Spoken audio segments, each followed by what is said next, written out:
If you're setting up a small server rack or an edge computing box and you can't afford a full-blown UPS, you're probably looking for something that will keep your gear alive when the power flickers, without adding a mountain of extra hardware.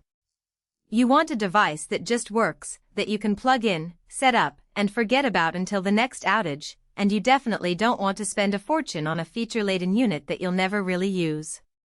That's the exact spot the Vertiv Geist RTS VA4N1100 tries to fill. Link is in the description if you want to check the product details on Amazon. What makes buying a rack transfer switch a little nerve-wracking is the balance between redundancy and simplicity. On one hand, you need real redundancy. A single point of failure can bring an entire rack down.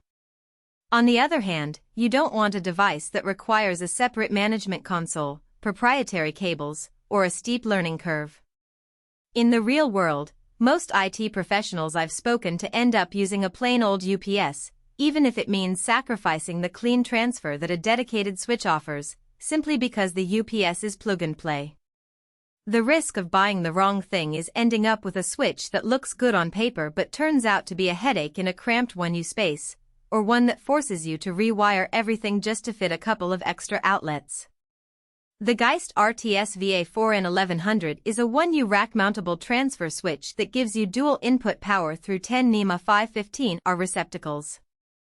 In practice, that means you can connect up to 10 standard 120V devices, think small servers, network switches, or even a few US-powered appliances, to a single unit. When you have two separate power sources, say, a primary circuit and a backup generator or a second utility line, the switch automatically moves the load over without interruption. The switching is seamless enough that most equipment doesn't even register a power glitch, which is exactly the kind of reliability you need when you're running a remote site or a small office data center. Who should buy this?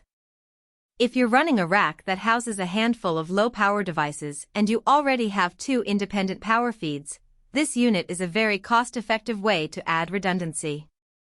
It's also a good fit for labs, test environments, or edge deployments where space is at a premium and you can't justify a full UPS. The 15A rating gives you about 1.4 kilowatts of capacity, which comfortably covers typical 1U servers, a couple of PO switches, and perhaps a small NAS. The fact that the switch offers remote monitoring through a web browser or serial connection means you can integrate it into an existing monitoring platform without adding extra software layers. Who should skip it? If you're looking to protect high-draw equipment like enterprise-grade storage arrays, blade servers, or any device that routinely hits the 10-amp mark, the 15-amp limit will be a bottleneck.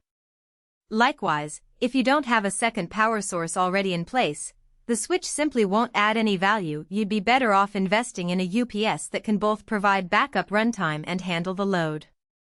And if you run a larger rack with dozens of devices, you'll quickly outgrow the 10-outlet count, meaning you'll need multiple switches or a larger RPDU solution, which could defeat the purpose of a compact, single-unit design. Now let's talk about the practical strengths. The first thing most users notice is the clean 1U footprint. In a cramped rack, every half-inch counts, and the Geist slots in without forcing you to rearrange the rest of your equipment. The dual input design is also straightforward. You just plug the two power cords into the rear, and the unit does the rest. The automatic transfer is nearly instantaneous, and because it's a mechanical switch rather than an electronic inverter, there's no audible click or humming that can be distracting in a lab environment. The remote monitoring option is a nice touch. You can pull up a simple web page and see which source is active, power status, and basic health metrics. For small operations that already have a network monitoring dashboard, adding this switch is a painless upgrade. On the flip side, the practical weaknesses are tied to its simplicity. Since it's a pure transfer switch, it offers no battery backup. If both power inputs go down simultaneously, the devices lose power immediately, no grace period. That's a design decision you have to accept, and it means you still need a UPS or an alternate generator if you need runtime during a total outage. The front panel is minimal, with just a few LEDs indicating source status. There's no LCD or detailed fault reporting. In a noisy rack with many LEDs, It can be easy to miss a warning if you're not actively monitoring the web interface. Lastly, the use of NEMA 515R plugs is both a strength and a limitation. While it makes plugging in standard equipment a breeze, it also caps the power density. If you later decide to upgrade to newer devices that draw more current or require IEC